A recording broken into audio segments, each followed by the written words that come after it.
my soul, and I got some new flows for you niggas that don't know. I've been strumming on these strings, I've been pulling at the seams, I've been trying to figure out a way to get up off the leash. Working the day job, it's wrapped around my neck, so I yank like a ride. And I've been Mr. Lonely, but my name is not Akon. Whipping in the kitchen while my hands on my apron, blowing up like I'm napalm. Look, I think about it often, like I'm your favorite option. High prices like an auction, I go with this and nauseous, but I feel like the touch and go is just a bit obnoxious. But then again, it's hard to shake the feeling when I'm on you. All right. When I'm on you. When I'm on you. My dog sitting in Diddy Bob. What up, what up, what up? Tune you on your early time. Came to my heart, do you really what care? Up? But you only care when your toes is in the air. I Diddy Bob. Hey, I Diddy Bob. Hey. What up, everybody? Welcome back to another episode of Black Culture The Breakdown. I am your boy, Jerzey. Alright, we back for episode 24 called Born Hustler. We got a lot of dope guests in the building tonight. Yes! Alright, we're about to get into it. It's all about being a born hustler. And the question of the day is this. Can a hustler be born or can they be taught? Do they have to be born or can they be taught? You know what I'm saying? Like, it's just an interesting, complex, interesting question. But let's get my boy on here. Thurman. Alright, about to get this conversation. Well, anyways, how y'all feeling? About to get this conversation on the power. What up, everybody? How y'all feeling? Thurman, you ready? About to get you on here.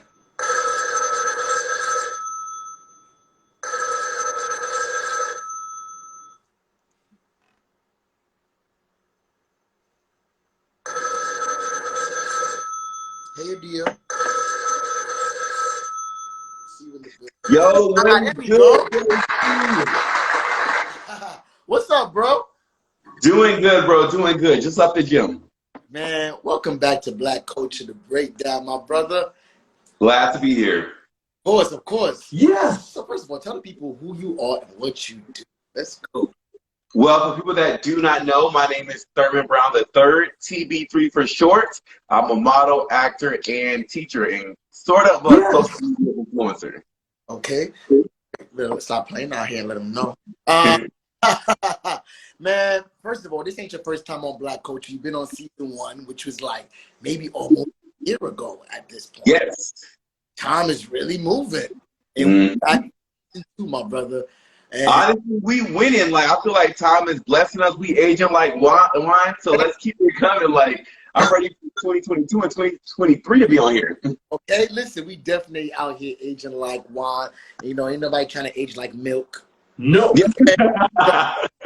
We got to show we stay up. Man, that goes into an important question that I want to ask you about. Just how important is you just came back from the gym. How important is physical health, and just being in shape? To me, physical health is very important because I work as a fitness model. You know, I compete on athletic game shows, so I need to make sure that I am in the top, shape. And it really does help my mental health because when I'm stressed out from doing auditions all day long, I go to the gym, get a good workout in, and I de-stress. When you work out, your body releases endorphins and dopamine, and that really does, make you feel better about yourself and give you a better mood. Definitely. Now, for a lot of people, I think everybody wants to work out. But I think what probably people find the lack of is motivation and the drive to get up and every single day. What are some tips that you do to kind of stay on task, stay on track, daily motivation? My motivation is that health is wealth. So staying in shape and working out, even walking a mile a day or walking around the block, that increases your cardiovascular levels. And we need to do that because if you want to live long, you might as well live long and healthy. You don't want to live a long life and then you're sick. So just always consider the longevity and the quality of life. And that's why I work out. And that's why I pull for motivation. Hey, Sierra, what's up? Thank you so much for tuning in. Okay, thank you so much for tuning in. Yes. All right, and you know what, man? So getting that heart, the cardiovascular moving, like you said. So, because I feel like even in the pandemic, a lot of people were just kind of like over it. Yeah. It wasn't motivated crib, you was not working out. What, like, if something like that was to go down, how did you stay in shape, by the way?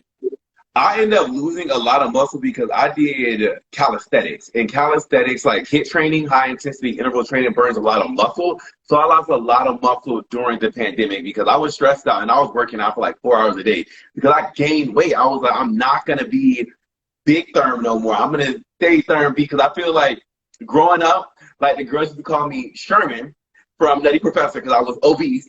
And now I'm like Buddy Love. And I'm like, I'm not going back to Sherman. So I'm like, I need to stay outside, getting my calisthenics in and making sure that I'm in tip-top shape. So that's what I did to stay in shape during the pandemic. And I hope we do not go through another shutdown.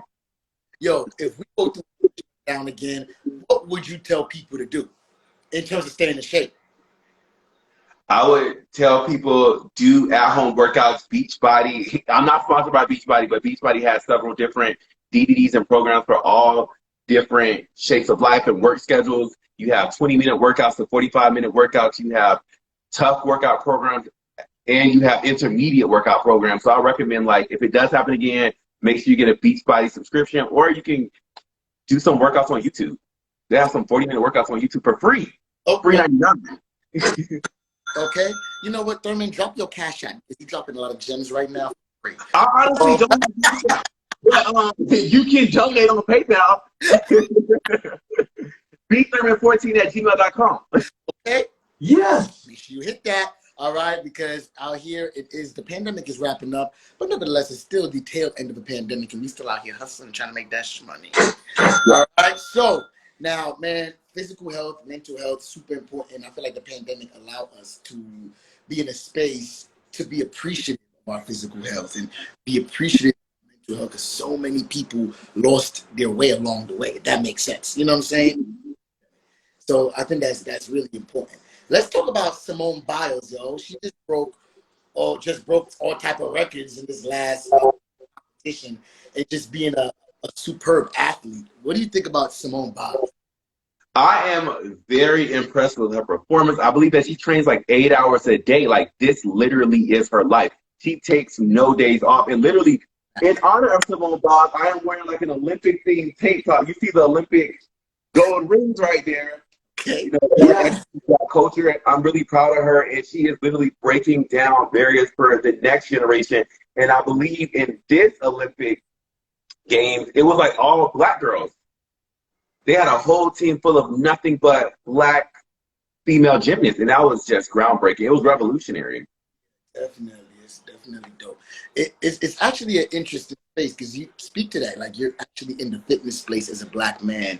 Do you see that the industry is changing a little bit, or do you feel like it's a little different? Talk to us about that post-pandemic. One thing I do not like in the fitness industry, I do not feel that all African-American fitness influencers and fitness models are being represented, because it's a lot of people on social media that, Stacey Irvin Jr., Simone Biles' ex-boyfriend, he is a all-around athlete, and I believe that he is not getting the flowers that he deserves while he's alive. And he needs that. Don't give him his flowers when he's dead. Give him his flowers now. Because when I compare my level of fitness to his, he surpasses me by years. And it's a lot of other people in the fitness industry that are not getting the respect that they deserve. Even in boxing, Clarissa Shields, Shakur Stevenson. These are the best boxers in the world, and they're not getting respect put on their name that they deserve. That's why we posted on my story, because I'm going to give you your flowers while you're here, because you deserve it and you earned it. Definitely, that's a fact. Yes. Okay, make sure you give flowers and give respect when it's deserved, especially to people that are excellent. You know what I'm saying? It's time. We taking off whatever is ours. We taking it. How about this? Plans for 2021, man. What's your fitness goals for 2021? Fitness goals for 2021. Yeah. Fitness goals for 2021. I want to pack on like 11 pounds of solid muscle and not pack on any fat. If I do have to pack on any fat, let's keep it to 3 pounds minimum, well, maximum. In my career, I want to keep taking off. One of my goals is to be published in Muscle and Fitness. I can't make this dream come true, but I do have to put in more work. I'm already putting in work, and I'm dominating you know, in my opinion, in the acting route, I am going to be dropping more of my acting work. I'm not really comfortable. You see, I kind of got choked up there because I'm not really comfortable sharing that side of my life. Because, you know, I want to keep that more personal, but I realize with these TikTokers, they are literally taking opportunity and skipping the line. So I want to show people that not only am I a fitness model and not only do I do commercials, but I have been in several short films. I have been stand-ins in major feature films, and I'm going to show that way more in 2021. Even though I'm not that comfortable with it, I am going to do that in 2021. Definitely. Well, make sure we on the lookout, buddy. Yes. Not playing. Y'all. All right. So then now, let's get to the last. Being considered a born hustler, but I want to ask, being a hustler, is that something that you're born with, or that's something that you have to do? In my personal opinion, you are not born a hustler. You can become a hustler because leaders are not born. You have to, in order to be a great leader, you have to be a follower first. So to me, if you are going to have that hustle mentality, you're going to have to pick up those traits from somebody that has already been a hustler. To hustle the right way, if you want to hustle the right way. Now, if you want to hustle the wrong way and not learn from other people, that is your choice and your preference. I personally, because I'm hustling right now in this entertainment industry, and everybody that I talked to, even when I met you at the American Black Film Festival in 2019, I'm taking tips and gems from you so I can learn how to hustle the right way. Definitely. So I do believe that hustlers are not born, they are created. So let me ask you this. Follow first to lead. People that just follow, continue to follow, transition leader. You know what I'm saying? Have it in them to be a leader. Does that make sense? What do you say about that contrast? Wait, Jerzey, that broke up a little bit. I know you said you were talking about followers and leaders. Can you? I was saying, and by the way, if you're in the comments, answer this question as well. Being a hustler, is that something that you're born with or something you have to be taught? I would like to know your comments. Answer in the comments below and I'll read them out, okay? Yes. But for you, Thurman, I want to say for people that are followers consistently and they never transition into actually become a leader, what do you say about those people? They just don't have it in them to become a leader. So even though it's something that they've been taught and they've now been taught how to lead and they still don't know how to do it, what do you say about that contrast? If you are not comfortable with being a leader, you can be a strong follower.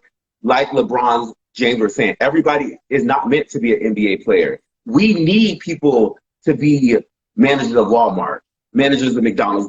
Everybody is not meant to be in the limelight or lead a pack. Some people are meant to support, like behind every great king is a great woman.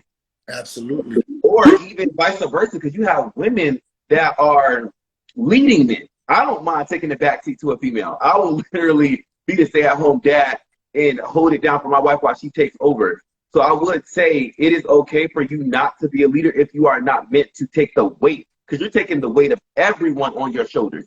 Even how you're a choreographer, you have to lead a whole dance team. A lot of dancers are not meant to be choreographers because they're not teachers. Okay. First of all, Yes. It's okay for you not to be a teacher. It's okay. I feel like we live in the era now where everybody wants to blow up on social media and be relevant or be actors. It's not meant for everybody. Some people will break under the pressure, and some people are meant to be behind the camera. And in some cases, you make more money behind the camera. So be open to not being in that main spot. Absolutely. Man, you definitely hit it on the money. First of all, Thurman's giving out advice for free tonight, everybody. All right? Stop that Cash App later. And 100% facts. I agree with everything that you say. I feel like there is no right or wrong answer to that question because there's so many different ways to view how a hustler is put on. But you see people that are rich, and some of them come from different walks of life. Some of them suffer with nothing. Parents already, they know how to make. Some people came from it and built their whole empire from scratch. And, you know what I'm saying? But I feel like however you become a hustler is the interesting journey of it. But I appreciate you for coming. Real, man. Thank you so much for having me, and I love that we were able to connect again. I was brought on season 2, and you bring in the most influential African-American trailblazers. And the fact that I was chosen, I am truly honored, and I can't wait to see the next two that are going to be. Okay, man. Any TV performances we should be on the lookout for? I would just say, because I got these casting directors and these agencies, watching this live or going to tune in and watch it later. Just that I will be potentially making my return to a network that was already on. I don't think I gave too much away, but I will be returning to a network that I was already on. I'm going full circle. Full circle. We're going to be on the lookout. Yes. All right. All right. So let everybody know where they can find you and leave us out with something positive to end the live with this segment. Okay. I'm going to leave this room with two different quotes, but you all can follow me at ThermB on Instagram and on TikTok. Two things I would want to leave you with is one of my favorite quotes. God's gift to us is life. What we do with it is our gift to God. And when it comes to social media, please keep this in mind.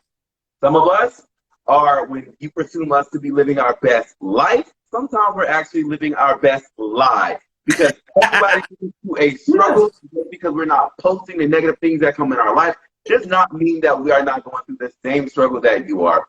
Some people wear a mask and they hide behind a smile. So be a genuine person. Do not be a troll. And spread positivity, peace, love, and happiness.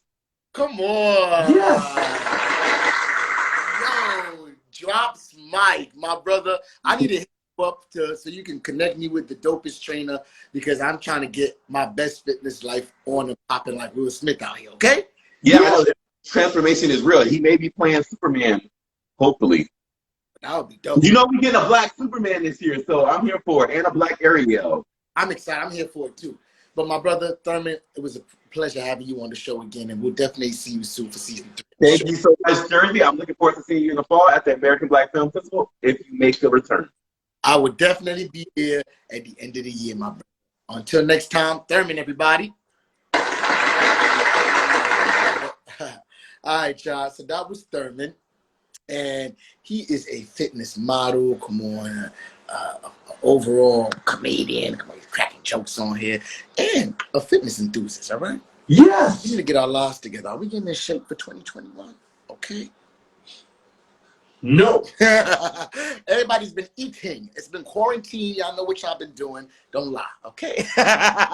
Get y'all lives. There's something coming around the corner that's going to take us out of here if we don't get our shit together. It's called diabetes. Yes. I'm just playing. We're not speaking that into our lives, into existence, but we got to get our lives together fitness-wise. All right? Let's get Adia Singh on the live. How are you feeling? What up, Jermaine? Oh, what up, Adia? Hello. I'm about to hit myself with this smooth baby face right quick. Yes. Hey. Welcome to Black Culture to Breakdown. What's up? Thanks for having me. No worries. Thank you for pulling up. First of all, For sure. I literally, when I tell you, I just ran in the house and sat down like right in time for this, which is why I got this filter on my face because I lightweight look crazy. you look beautiful, all right? Thank you. So, welcome to Black Culture to Breakdown. Tell the people who you are and what you do. Okay. My name is Adia. I am a singer-songwriter, a Christian singer-songwriter, although I do not just write Christian music. I sing professional background vocals for Pastor Mike Jr., Kiera Sheard, Isaiah Templeton, and I'm a member of Elevation Church. Dope. Mm-hmm. Yes. Everybody, we like when we see Black people doing great things. Okay. Yeah. Yes. All right. So, bring it back to the beginning for us. How did you even get into the game? Like, so, first of all, I wish you were louder on my phone. Can you say something? Can you hear me now? Yes. Hey. So honestly, I was born into a musical family. So both of my parents, they sing, they write, they're gospel producers. My mom, she acted in plays my whole life, wrote plays, performed. She was kind of like the female Tyler Perry of Chicago years ago when I was growing up. Yeah, and so for me, I just grew up in a musical family. Both sides of my family sing down. And ever since I was in the second grade, I've just been writing. And so after I graduated high school, well, right before actually, I took a trip to Chicago. I was like 17 years old, and I had got a glimpse of what my life could be like pursuing music. And I was like, well, I'm gonna try college for a minute. Didn't last a full semester. I was like, not for me right now. And ended up starting to pursue a music career, and I've just been at it ever since. I actually started off in girl groups, kind of like the Pussycat Dolls and Danity Kane and stuff like that. And then I had some life-altering situations, and I really believe that I was called to produce a certain sound in the Christian community. And I felt like for so long I didn't want to do gospel music because I was afraid to be boxed into what the sound is, because that's just not how I naturally approach music as a creative. But the Lord told me that no, I want you to be you. I need you for the people. And so I just started creating music that was authentic to me and my sound and how it naturally comes out when I hear beats and music and writing and melodies and stuff. And here we are. Here we are. Mm-hmm. Like, you just lifted so many people that you've worked with. Like, bring it back to the people that want to know how to get into the music industry, right? Sure. And now, what is like the key? What would you say is like the key element that it took for you to be able to get your next gig and your next gig and your next gig? Persistence. You like, I have so many people tell me all the time, like people who know I've been doing this 13 years now or longer. Did I tell my age all the way? But I have people that tell me all the time, I'm just so proud of you. You never quit. You failed so many times. I always kind of chuckle when they say that. You failed so many times, but you never quit. But that's facts, you know. In the music industry, I mean, it's really about who likes you and who gravitate towards your music and who you can relate to. And yes, it's God's hand on you as well and resources, but more than anything, it's persistence and continuing to stay in the people's face. And I think over time, you know, it's so much about how you look and how you sound and what you're doing that people get tired of that. Some people are just not built for this industry because it's really, really, really ruthless, whether you're in gospel music or mainstream music. Gospel music, just like dude said, I forgot his name, which I really enjoy him. Some of them just wear a mask, you know, but it's still the industry and it's still shrewd business. And if you're not persistent, it's really easy to just not be thought about again. You know, if you do something one time and then you don't follow up, or if you meet somebody and they enjoyed you and they tell you, you know, I'm a follow-up person, I'm a networker, I like to communicate, I like to meet you face to face, I'm gonna come out to what's going on. You know, it's just important that you do that, especially when starting out. You know what? That brings me to my next question. All of those are such facts and such gems. Yes. Consistency. But Yes. In terms of talent, how important is your talent versus how important is it that your business is right? In terms of, like you said, like I feel like persistency doesn't attach to talent. Some people could just wake up and know how to sing, or wake up and know how to dance, or wake up and know how to do these things. But if the business ain't right, they won't get up and be on time and answer the phone call and the emails. How important is it to have business over talent, or talent over business, or both? Talk to us. In a perfect world, both would be my answer. You know, if we really want to be real. But to be totally honest, it's way more about your business. It just is. Yeah. And it's unfortunate. I mean, it's a lot of talent out here, and thank God for the internet, because the internet has created a space for a lot of creative people to be able to come and go viral because they're so good. But then if that's the only video you ever see from that one person, they just went viral, and then you never hear them again. You'll just see like the girl who was doing the little dance video in the Apple store and then they caught up with her 10 years later, and she's doing makeup, but she doesn't really have a lot of followers. She doesn't really have a business. Just 10 years later, she's just now really getting started. I think it's amazing that she's starting, but you went viral. That's a prime time for you to maximize off of the new followers and engagement that you just had, you know? And so I think that business is absolutely more important. I hate to say that because I am a real creative, but I was that person that was about the music. I love the music. I love the process. I want to be in the studio till 6 in the morning every night. And then for what? But if I don't know how to promote it, if I don't know how to market it, if I don't know who to send it to, if I don't know who can help level it up, you know? So that is 100% fact. Yes. And girl, that hiatus. How important is that in the industry? Just staying in your timing. Mm-hmm. Because sometimes when you lose that traction, and that's what persistence gives you, traction, right? Mm-hmm. When you decide to be like, I'm taking a break, I'm tired, I'm over it, I'm stressed, I can't do it, I got to take 2 years off, and now I'm back, and then you're like, I got to start back from zero again. Mm-hmm. Talk to us about just how important timing and getting that traction, and when you have that traction, staying in it. Yeah, I did exactly what you just said. I went through a legit, this is a transparent moment, guys. I went through I hate to use the word depression because I believe in people really being clinically depressed. So I won't say that I was a depressed person, but I went through a moment where I had moments of depression a lot.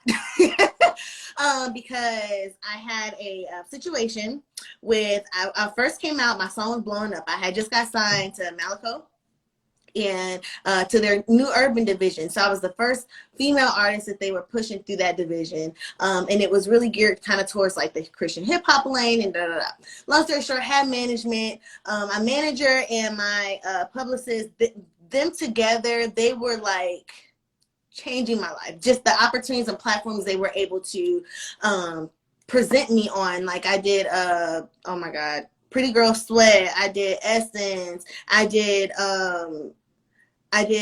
Rolling Out. I did so many different type of like press things, and life was good. You know what I mean? No. Sorry. That's from a song. If you don't get that, was corny. Anyway, my point is, some things hit the fan, and I no longer had my management, and things went crazy in her life, and she had to just kind of dismiss everybody she was working with. And she had way more higher profile artists than just myself.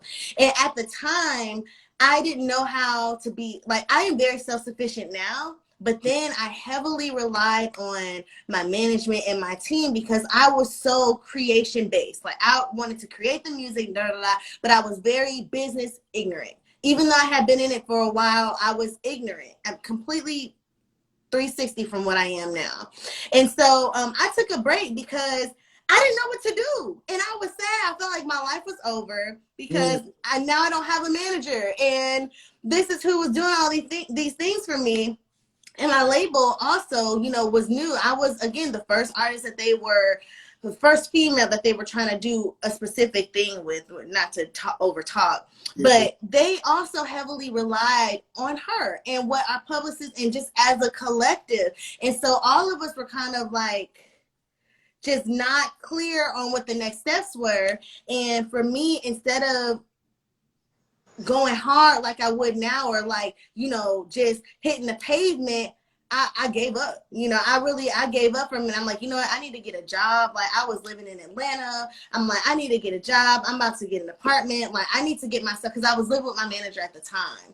And so I had to separate myself from everything that was going on. And instead of going home with my parents, which I could have done to continue to pursue what I was doing, I took this route. And so saying all that to say, I hopped out a couple times, did a few remixes here and there. I did some with Angie Rose.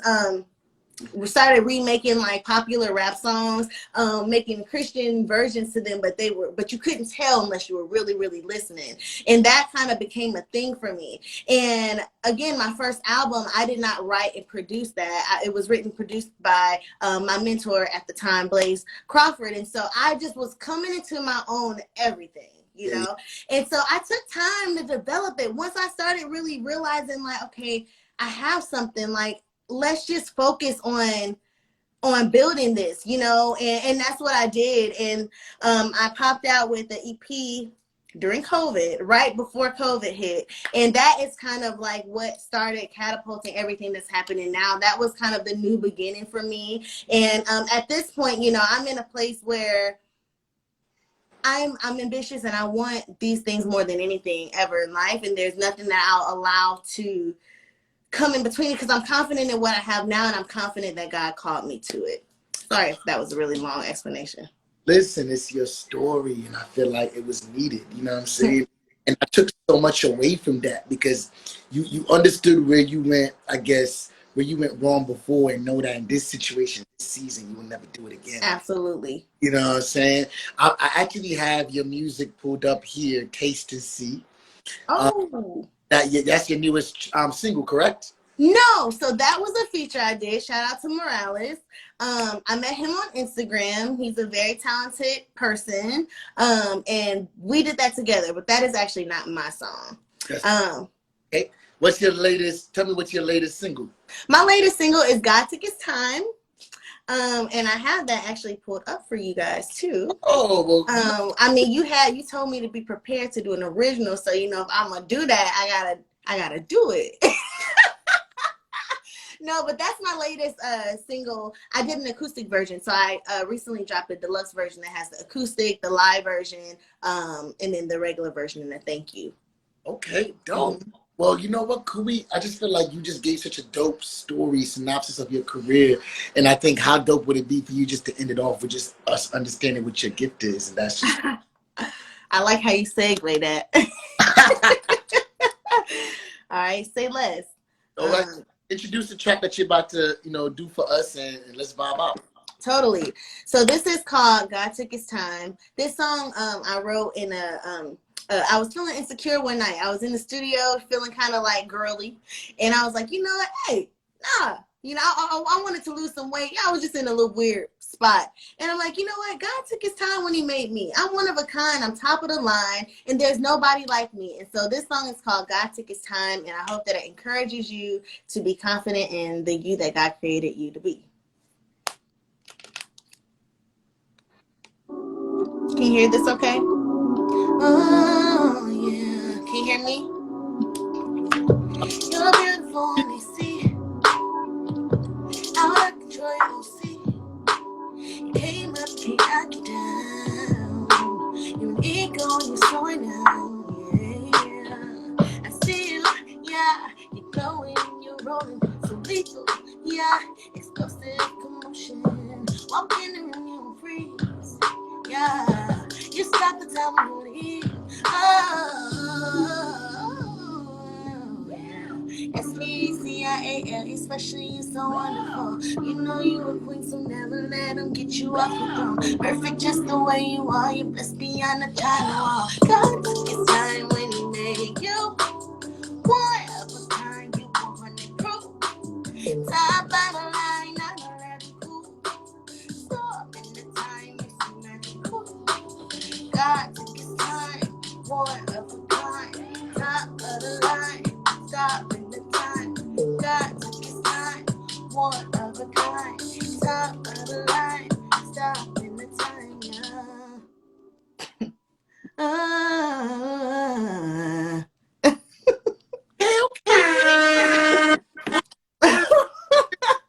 I don't know how the sound was on that. Yes. Now, sounded great. God definitely took his time, even with your gift, all right? Thank you, brother. We're going to take that all the way to the bank. Adia, you definitely got something special. Thank you so much for coming on here and sharing. Thank you for having me. No worries, no worries. Do not be a stranger. Anytime you're dropping a project or you got something you want to promote, pull up on us and come talk your smack, all right? Definitely. Nice to meet you. Nice to definitely meet you. Don't be a stranger. We're going to connect. All right, bye. All right, bye, everybody. Adia, everybody. All right, so that was Adia. Adia sings, to be exact. And she broke it down. One of a kind. Yes. All right, that's what I'm talking about. You got to be one of a kind out here. All right, so let's get the King Tavior Mowry in the house. All right, independent artist, football player. All right, a whole bunch of black excellence about to pull up on the live. Younger brother to Tia Tamera and Taj. So he's his own person, Tavior. What's up, man? How you doing? Welcome to the show, man. Hey man, you really pronounced my name right, bro. Man, I appreciate that, man, for real. And of course, Tavior, man. That's It looked like what it said. that's hey, you know what I'm saying? But I appreciate that for real, bro. Of That's what's course. up. Man, welcome to Black Culture the Breakdown, man. Hey, what's up? Black culture to breakdown. What's popping? Man, what's going on? Tell the people who you are and what you do. Man, I'm Tavior Mowry. I am first and foremost uh, a human being, man.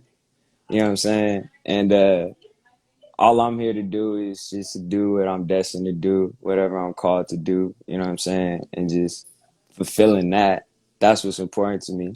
I know this is like you asked for a short answer, and this is a long answer, but what the thing that caught me off when you was like, well, what do you do? I do a lot, you know what I'm saying? But I'm not just confined to what I do, you feel me? I'm bigger than what I do. But to answer your question, I make music. I'm an artist, producer, writer, performer, musician. I play instruments, actor, director. But I don't want to be that dude that's just running his mouth saying all these Yes. things. But Bro, this is all the things that you do. You can run your mouth. This is your show today. Yeah. Do what you want to do. word, I appreciate that. Of course, man. Bring it back to the beginning, man. The beginnings. I feel like that you've been like, even though you may not even understand your magnitude in this industry, I definitely feel like we all definitely know who you are.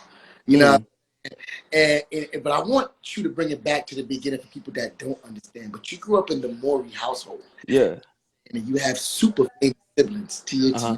and Tosh, right? Hmm. What's that process like growing up in that house?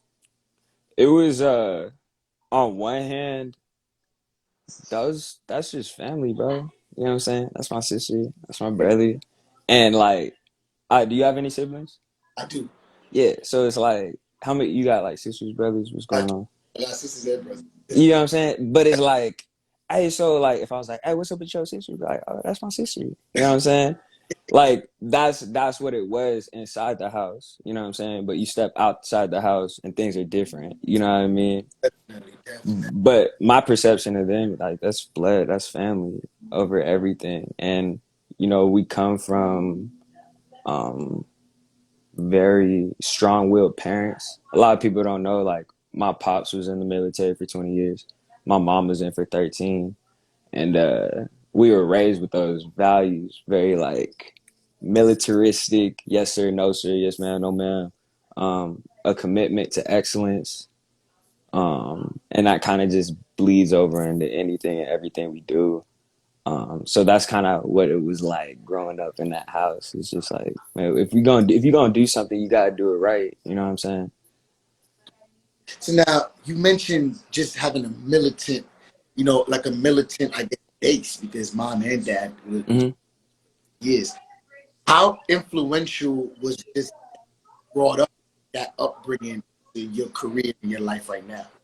Oh, it's so pivotal. Like I live in Nashville right now, Tennessee. I moved out here like a year ago, but like I don't care if I'm in a Kroger, I don't care if I'm at a movie theater, if I'm anywhere, it's still to this day, yes sir, no sir. Like I'm showing honor to my elders. I'm showing respect even to people my age and younger. Just off of principle. You don't need to prove yourself to me to get respect from me. You have it just by nature. You know what I'm saying? So by walking through this life and carrying that with me, I already have, I won't say like a leg up, but like I have a accurate perception of how to operate in the business world because I'm serving respect. You know what I'm saying? And like you gotta give respect to get respect, but I don't give it to get it. I just give it off of principle, so it comes back. You know? That's the trick. Yes. You're giving out gems. You're giving out gems right now.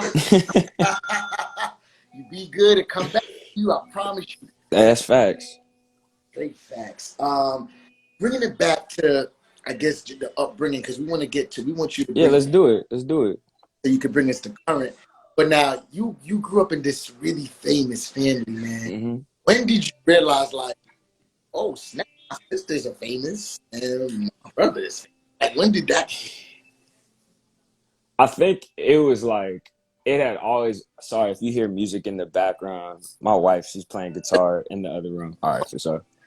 Um, it was kind of one of those things where when I became around like elementary school age, you start to understand like, yo, and I'll be honest with you, people treated me one kind of way, but when they find out who I am, they start treating me a different way. And then I was like, oh, okay, cool. And then as I grew older and started to mature even more, I would witness a switch up, you know what I'm saying, like on cue. And then I was like, okay, cool. So I guess in this world, if you're somebody of like some kind of stature, people would treat you differently because of that. But they'll also look at you differently even if they don't know who you really are. You know what I'm saying? So that's why I was always like, if somebody's gonna treat me a certain kind of way off the rip just cause off a hearsay, I'm gonna at least let you know who I really am so you can make an accurate analysis of who I am. You know what I'm saying? So that was kind of the whole situation growing up and realizing that like, people be buddy buddy when they find out who you are, but wasn't really trying to be cool with you in the first place. You know what I'm saying? So that now, how did that like? When did you learn how to navigate? Because you think about it, like you were the one that wasn't necessarily in Hollywood per se, or were you? Uh-huh. Or were you when we didn't? I'm like, Nah, like, so my sisters were doing sister, like 15, 16. They're 15 years older than me. So I was young. So I came up and they was already on. So while my brother and sisters, they would be going out on auditions, my mom would be like, hey, I want you to go out on auditions too. So I would go out on auditions as a kid. But I was just like, Ma, like, I'm just trying to ride my bike right now. You know what I'm saying? Like, nah, like the boys is out at the cul-de-sac, like we throwing around the football. Like, I'm trying to play football. I don't want to go do that. So all I was focused on was being a football player. Like that's all I wanted. You know what I'm saying? That was my main focus. So acting was like I didn't really rock with it like that at the time. I can't say that right now because I am acting currently. So dope. So, man, so it's interesting. So everything kind of like did like a 180 for you. So let me ask you: do you thinking back and looking back now? Would you, if your mom's was to give you that opportunity again to be back on auditions, knowing what mm, you now, mhm. back and be like, Mom, put me in everything. Oh Oh, no, I would not trade it for the world. I mm, would not trade it for the world because if I hadn't walked this path that I walked, I wouldn't be the man that I am today. 100% You know what I'm fact. saying? Thank you. And like I love myself, you know what I'm saying? And it took time to get there, but I'm here. You feel me? Definitely, definitely here, man. So you know what? Again, now I feel like your siblings are a part of Black culture in a Oh crazy. yeah, for sure. Yeah. How important are they to you as an icon in Black culture? Not just being their bro, but just looking at them just as a fan of their work. How important are they to you? They're incredibly important to me. Um it's a beautiful thing to have positive black role models, both male and female. Um and showing our people in a positive light, in a light of intelligence, in a light of affluence, in a light of influence, you know what I'm saying? And then just like a commitment to the craft and also like not selling out for 15 minutes. You feel me? You know what I'm saying? A lot of people be doing Yeah, some wild stuff for 15 minutes and we don't play that. You know what I'm saying? definitely. That's moms and pops right there. Oh, Yeah. 100%. 100%. Moms and pops, man. I feel like it's interesting to just see that long, and it's obviously with the way that you guys were raised that there's Mm, longevity mm, in what you guys do. You know what I'm saying? mm, mm. If anybody takes anything away from that, that's the most. 100%. Man, let's go into what it is that you do. Oh, Okay. about when your first like Hollywood moment happened? Like, okay, like I'm not just I actually have a gig that is not just being Tavior. What was that? Okay. Um, I'd say I'd say the first I directed my first music video, and it was the first time I directed anything before. Hmm. And it was my music video, but I was directing, and there were so many talented people that were there. Um, that were coordinating what was going on. So like I met with the director of photography, and then she introduced me to the camera operator, the lighting and the gaffers, all that kind of stuff. But I remember I put up on set the first day and I was like, yo, like I have no idea what I'm doing right now. You know what I'm saying? And I was nervous. I was mad nervous, but I shot a couple prayers before I got like into the mix with everybody, and then I just let it go, and you know what I'm saying, what was inside of me just came out, and I was just functioning in something that I guess I was called to already. Definitely, 100% facts. Man, I'm a director, so I completely understand. You feel me, bro? I remember my first project versus what my projects are like now, and I'm telling you, you don't know what you're doing in the beginning, but you just gotta dive into it. What you You gonna have to, you like? have to, you have to. So now you created this masterpiece called Honey Part One. Oh man, thank you. I appreciate that, for real. Definitely, Diddy Bop is a bop. You know what I'm saying? Hey. But, but Hey bro, where you from, bro? Where you from? I'm from New York. Okay, I love it, bro. I love the energy, bro. I love it. Energy is everything, man. Uh, but Diddy Bop is definitely right. Money in my pocket. I like the energy. You definitely got like a J. Cole flow, a little Oh, bit. cool. Thank you, man. I appreciate that. It's lyrical. J. Cole's from he's from New York. Yeah, he's from New York. I think he's originally from Carolina, but he's like set up in New York though. I think, if I'm not mistaken. Because he played ball in St. John. Yeah, yeah, yeah. Yeah. But yeah, okay, that sounds about right. But it's just the energy of the way that you rap. I feel like I gravitate because you was talking real stuff. I appreciate that, man, for real. Okay? But talk to us about Honey Pot. So it's interesting because like I'm an independent artist. Mm. I don't desire to be signed to a label. And I made Honey Part One with like some of my close friends, you know what I'm saying? Some of my best close friends.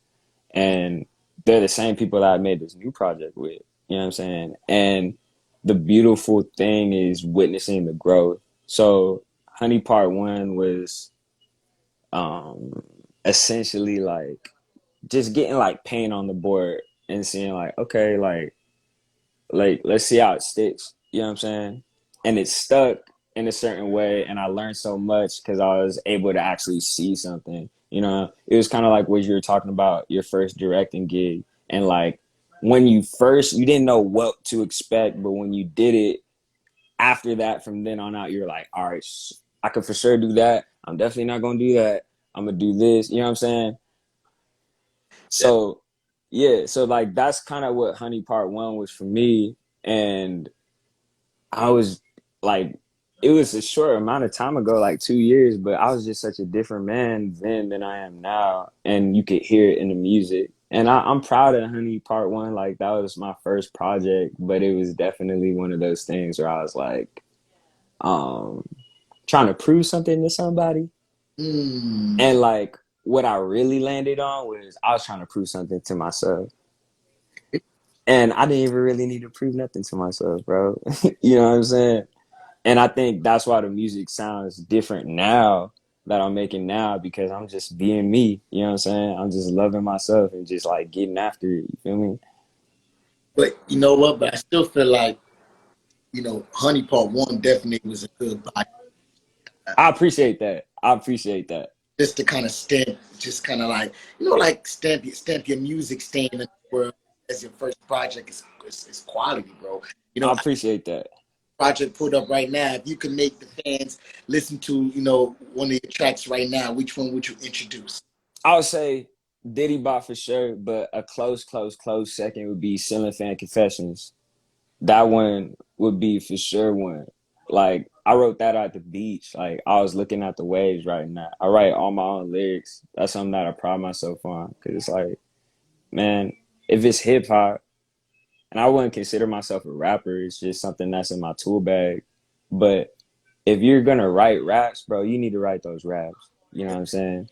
Like, come on, bro. So that Ceiling Fan Confessions is a story that's near and dear to my heart because that's something that's really real. You know what I mean? So that's what I would say. Okay, well, you know what? I'm about to play some questions.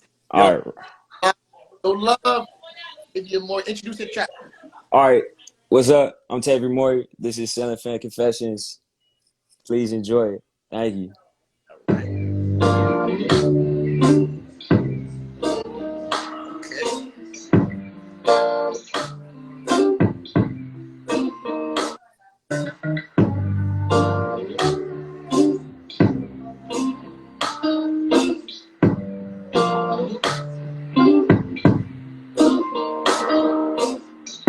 Ceiling fan, you know me. Day in and day out, see on me. You stay here to talk when I'm lonely. You're all ears and I never heard a peep. But that's alright. You know if you could talk, you'd be able to shed the light on all of the dark. But you already do at least physical. I know you see me on my knees looking spiritual. Spiritual? What's that about? You seen sides of me that I don't like to talk about. Used to take a lighter to the zigzag. Now I got a highlighter doing zigzags over sacred text. Conversations with my mama used to leave me there. And I just wish I could rewind like a VHS. All the thoughts in my mind, all the fails when I try shit is TDS. Somewhere. Come on. Fire. I wish I could rewind like a VHS, Hey, shouts out to VHSs, bro. Hey, people, the kids nowadays will never know what it's like when you popped into VHS and it was at the end of the movie and you had to wait for it to rewind back to the start. They'll never know. They'll never know. Never know. But you know what? I miss some of them days. You know why? Oh, why? It made you just appreciate the moment. Everything that was so quick and easy, access, mad impatient. Why isn't it? But back then you had to wait. You gotta chill. You know? Yeah, take it easy. Take it easy. And that right there was dope, man. So we excited about whatever you about to pull up on us next week. Talk to us about your new project. Cool, man. I have this project. It's called Run, like RUN with an exclamation point. It's called Run. Just run. And we made it during quarantine. I made it out here in Tennessee, Nashville. And you mind if I tell a story behind like the name? Okay. So like there's two meanings behind it. So the first meaning is kind of a funny one where it's like, like when black folks see people running, we don't ask no questions. We just start running like we out like we don't care who's running which way, but wherever you running to, I'm running too. You know what I'm saying? So like with that understanding, how I want people to receive the music is I just want to just take it. Like don't be asking questions like, hey, where'd this come from? Like nah. If you like it, you like it. So go run with it. You know what I'm saying? And then the other story, when I went to school at UC Davis. It's like 10 minutes outside of Sacramento. And I was kind of like interning at this like school, if you will, after college, in the Oak Park community in Sacramento. It's like a historic black community. It's actually going through like a lot of gentrification right now. It's very unfortunate. But Reverend Jesse Jackson was speaking at an event at like a historic black theater in the community. And I was like, oh, what? Like he's about to be there? I'm about to be in there with bells on. You know what I'm saying? So he was speaking and he spoke on like a multitude of topics. And something that stuck to me to this day is this. He was talking about how people in my generation often approach him and are complaining to him, talking about how like, hey, I want to do X, Y, and Z, and I see other people doing X, Y, and Z, but they just feel so far ahead of me. and like I just don't know how to like bridge that gap and how to get closer. And he answered them and he said it's simple, like just run faster. You know what I'm saying? So like if you want to close distance on something, if you want to close distance on a goal, if you see the greats far off and they look far from you, like they're not gonna slow down. So if they're not gonna slow down, the only way that I'm gonna close in, I gotta run faster. So that's why it's called run. Just run. Oh man. And you know what now? You obviously used to be an athlete. I'm sure you probably still get busy on the football field. But talk to us about that competitive nature that just kind of lives within you, even if competition is not necessarily the motive goal. But when you're in the game and you know it's game time, how important is that? I feel that I love competing. Something that I've learned as I've gotten older is I just love playing, yo. Like if we're playing cards, if we're playing video games, if we're playing anything, like of course I'm trying to win. Like let's not get that mixed up. You know what I'm saying? Of course I'm trying to win. But if I lose, I'm not out here like, man, like I'm gonna go sit down, like I don't want to play anymore. I'm like, no, like let's keep playing, you know what I mean? But that competitive spirit, it doesn't go away. But something that I learned when it comes to art is that like it could be toxic if left unchecked. Mm, You know what I'm saying? So it's something that I try and keep away from. You know what I'm saying? definitely. Yeah. Now, when do you toxic? Like when do you like when does that like yo? I think I gotta be about out of this. I think I'm getting a little. I think it's like a posture of your heart. You know what I'm saying? Like, yo, am I jealous that somebody got this opportunity? Mm, Like, that's not cool, bruh. That's a red flag. You know what I'm saying? I can't be carrying that around, you know? I gotta stay light, you know what I mean? So when I started to feel that kind of stuff creeping in or feeling entitled, you know what I'm saying, to something, like, why do you feel entitled to something? Like, are you trying to say that you're better than this person and not this person shouldn't have this, that, or third? You know what I'm saying? That's when I feel like it's toxic. But like, I'm naturally inclined to get after it. Like, I don't need an extra nudge to like do something. You know yeah, what I mean? Like, it's just in me. definitely.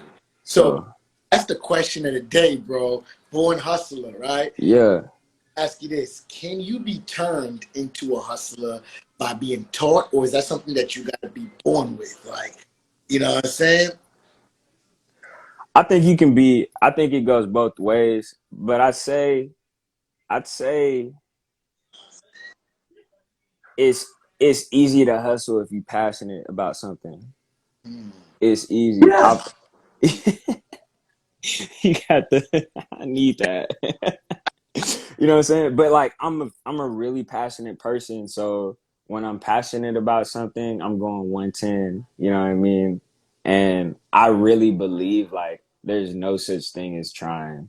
Like it's either you doing it or you're not doing it. come on, No. okay? Ain't nothing that. Fact. I completely understand and agree with everything that you're saying. Now, Thurman and Adia, they were the segments before you, and I asked them both the same question, and they kind of both gave me different interesting. Because I feel like there is no right or wrong answer to that question, right? Is someone Okay. a hustler or is someone is turned into a hustler? But Mm-hmm. like some people watch how kings lead and Mm-hmm. kings of their own because they've seen it and they were able to apply it. Mm-hmm. But like some people do watch kings and they just always become they still remain a follower. Mm-hmm. You understand what I'm saying? It just something just doesn't click in their brains for them to be like, well, I can do what they do. I could just, Mm-hmm.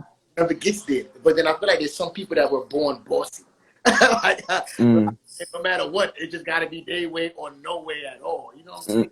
So, Yeah. interesting, complex. But I just wanted to hear your thought of view on that. As far as like why that's so, Yeah.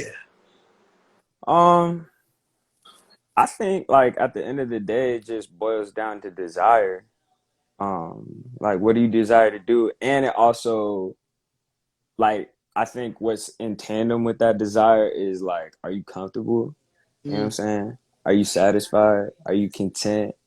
Are you like or let me take back content. Are you complacent? Because there's a difference between being complacent and being content. You know what I'm saying? It's good to be content. That's cool. It's not cool to be complacent. And like a lot of complacent people aren't necessarily prone to like go get that, because like I'm big chilling, like I'm good. You know what I'm saying? I don't need to do all that. But I don't know. I guess for me, the way that I see things is that it's like, especially in the era and age we live in, man, like this is one of the most interesting times as yet on earth. I agree. You know what I mean? Like we're like you're in New York right now and I'm looking at you, bro. Like I'm in Nashville. You feel me? Like, It's crazy. It's crazy. But it's like, man, we have access to so much. So like why not turn it up? You know what I'm saying? and I feel like it just takes just working smarter and not harder. And when you know how to knock out 8 birds with 1 stone, and you on the way, you know. That's facts. That's straight up facts. Definitely. Man, going back to Run. All right. When is that dropping? I see everybody was asking in the comments, when is that dropping? You know what? I don't know. Cause it's crazy. Like I'll give some more inside information. It's 9 tracks. They're all singles. Every single song is a single.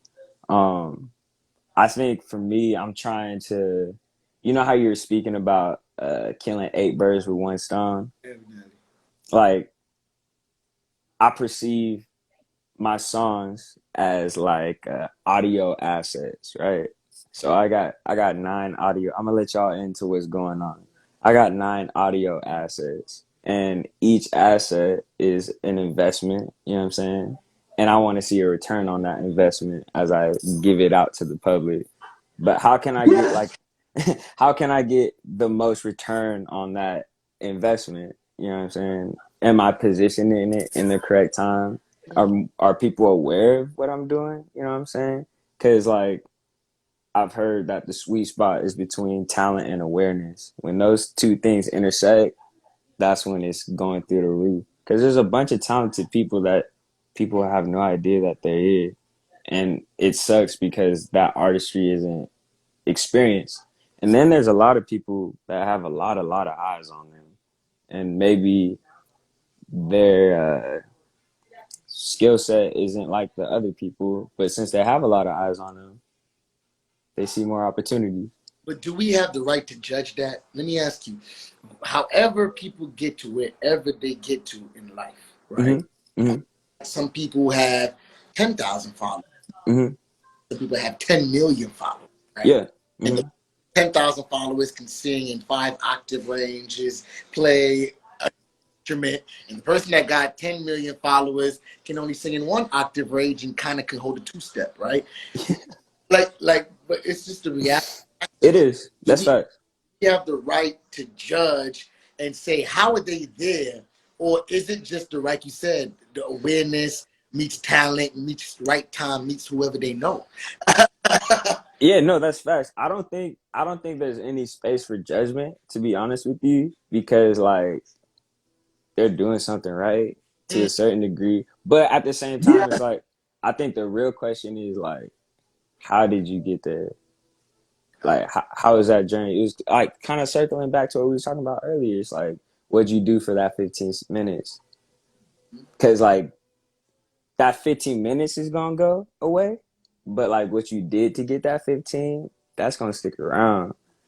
So it's like if you're true to yourself and you've moved about in an honorable way and you do get those millions of views, bro, you're gonna be sleeping at night straight through the night, no problems. But if you're out here wilding and you get it all, I don't know if you're gonna be sleeping that well. You know what I'm saying?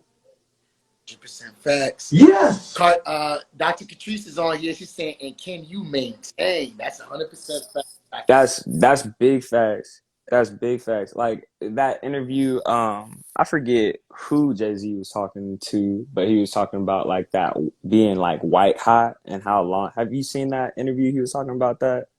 So Jay-Z was talking about like as far as artists go, like their trajectory of popularity.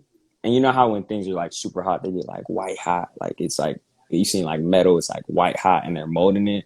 So it's like he was saying that you can only be that hot for so long. You know what I mean? And he was talking about how to like extend that and make that as long as possible. And then from there you're able to like maintain. You know what I mean? And you see a lot of people talking about like, oh cool, you're hot now, but like are you gonna be here next summer? You know what I'm saying?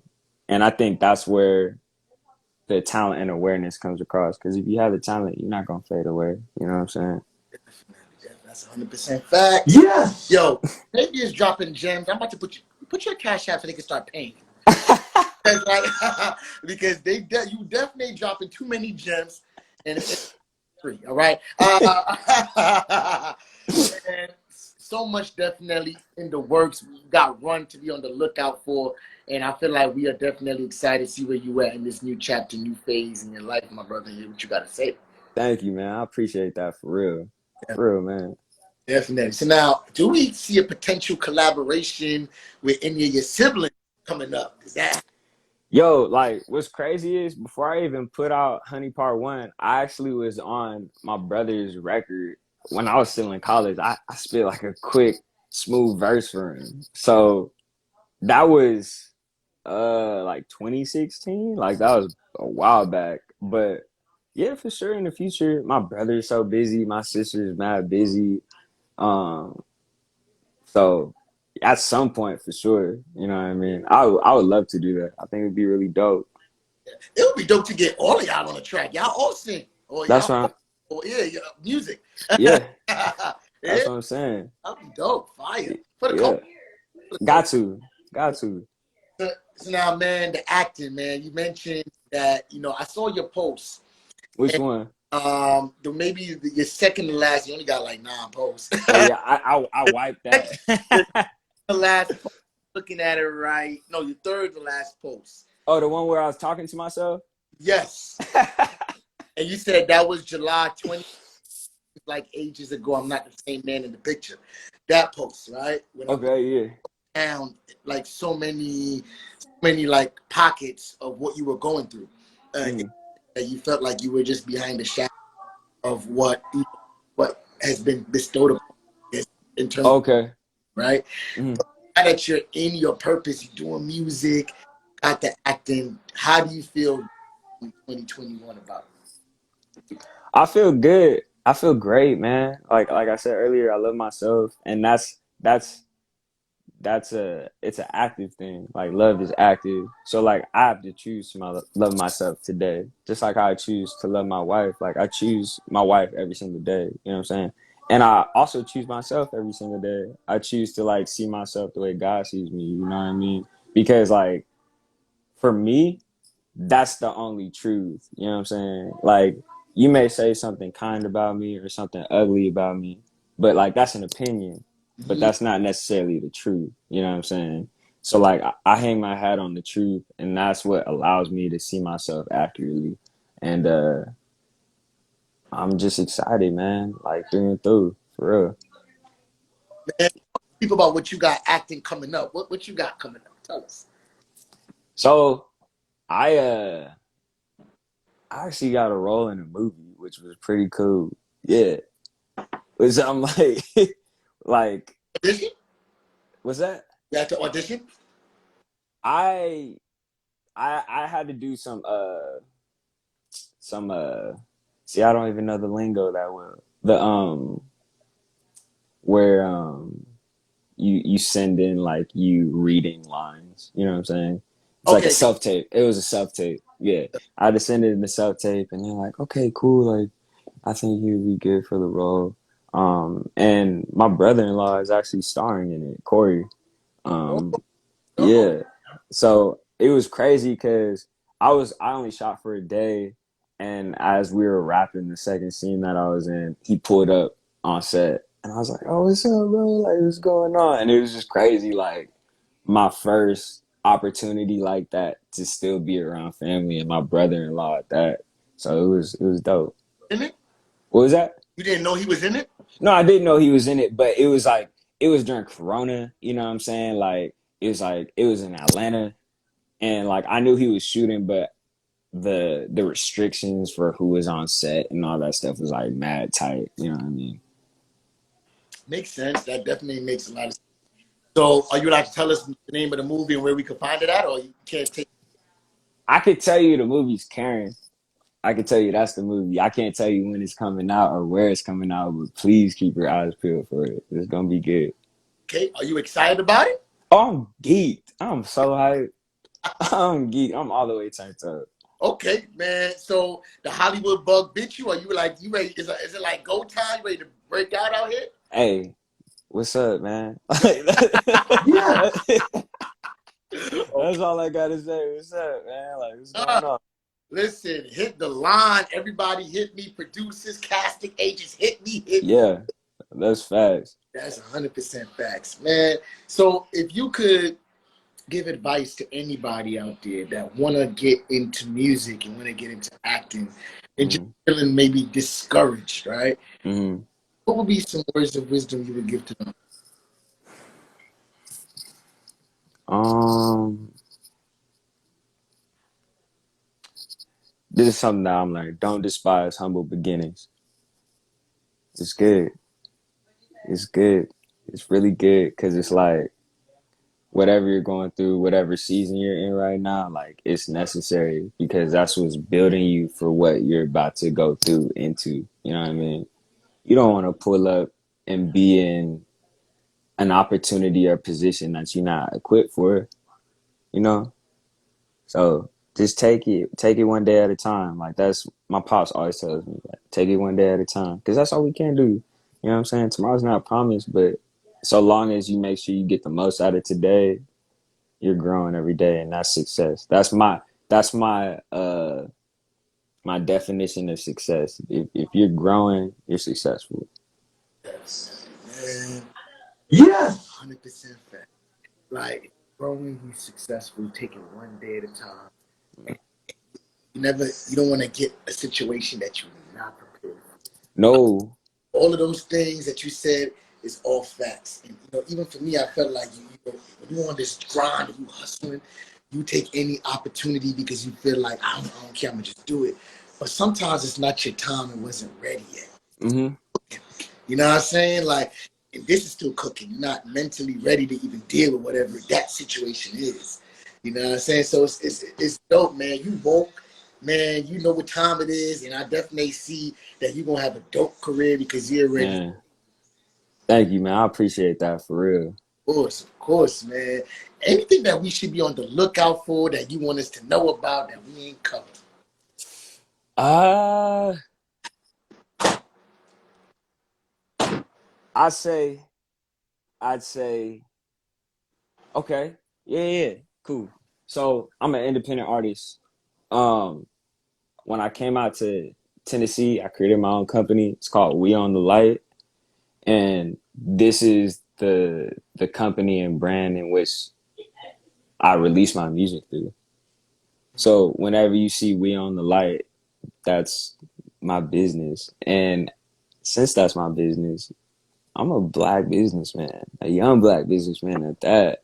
So um understand what that means, you know what I'm saying, for everybody that sees any black entrepreneur, you know what I'm saying, trying to make it happen. We got to support each other, and that's the biggest thing because our strength is in each other, you know what I mean, and that's like the most valuable thing. So you see We On the Light anywhere, you just know Tavior Mowry is behind that name, and that support means the world to me, whether it be music, videos, film, TV, whatever it is, it means the world to me.